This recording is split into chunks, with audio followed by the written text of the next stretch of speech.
Hi YouTube. Today I want to talk to you about, I talked about it in my other video, but I want to talk about water. I've heard a lot of people, a lot of naturals talk about water in our hair. Okay, so one of the things that we used to do when we grew up, we would take, at least my mother, we took a cup of water and some grease, and had some grease and water, and you put it on there and you slick your hair down. And, you know, it kind of gave your hair a little curl to it or what have you, and it laid it down some. When we got our relaxers, you know, water was like, oh, it was our kryptonite. And so now a lot of people who are transitioning are still afraid of water. Or even people who have done the BC and they're, you know, trying to learn their hair, they're still afraid of water. They may wash more frequently, you know, opposed to every 2 weeks or every week. You know, they may wash every week or twice a week. So one of the things that I want to say about it is your hair needs water. You know, I've said it in several videos. Remember that your hair needs water.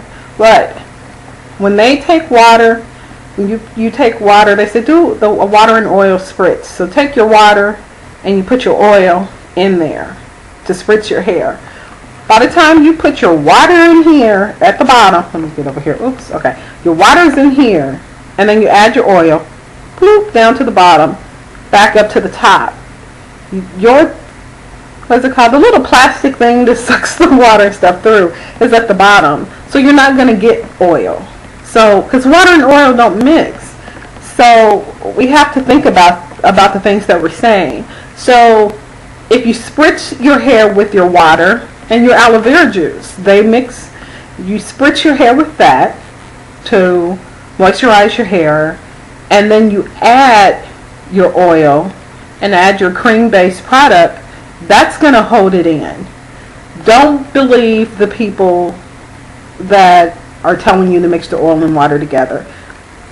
I think everybody in this hair journey means all well and good, and what works for one person may not work for the other, but common sense is not so common.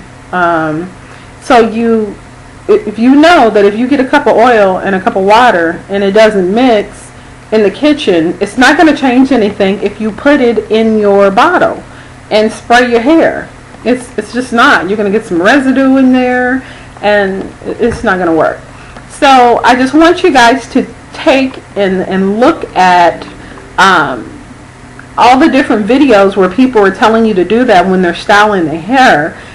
What worked for them or what they think worked for them may change, because as our hair grows, as we learn more, what we do is going to change.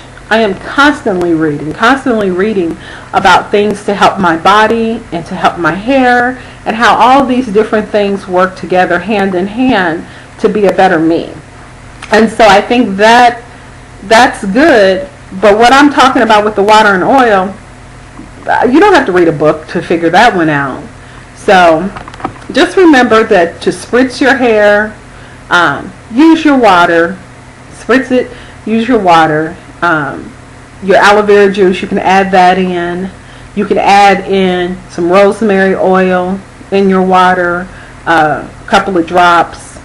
I'm sorry, not in your water, with your oil. After you spritz your water, then get your container for your spritz for your oil. Drop your rosemary oil in there, which is a good way because it needs to be with a carrier oil, and then put it on your hair. Now, certain oils, if you mix them with water, and even though it's a smaller amount, and it's still going to float to the top, and it may mix a little bit and give the water a scent, but it's still going to float to the top. So if you take that and you end up spritzing your hair, and let's say you get down to the bottom and that you get more oil, say rosemary, peppermint, or what have you, than you do of water in one squirt, some of these things can actually burn your hair and burn out your follicles. So think about that before you mix it with that. That's why I always say use a carrier oil.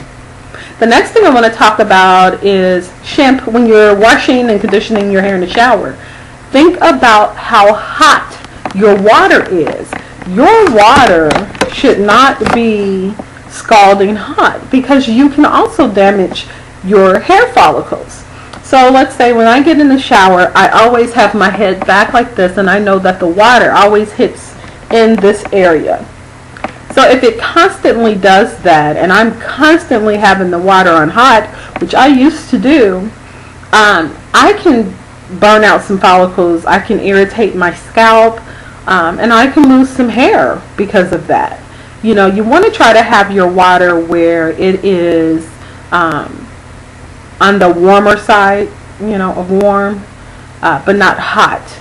And just like when you rinse your hair out, you don't want to have it just cold. You want to have it on the cooler side of warm, you know. So these were just tips and little things for you to think about with water, because water is beneficial in so many ways, and just those little things, those little tips, I think will help you go a long way and make a major difference in your hair journey. So that's all for now.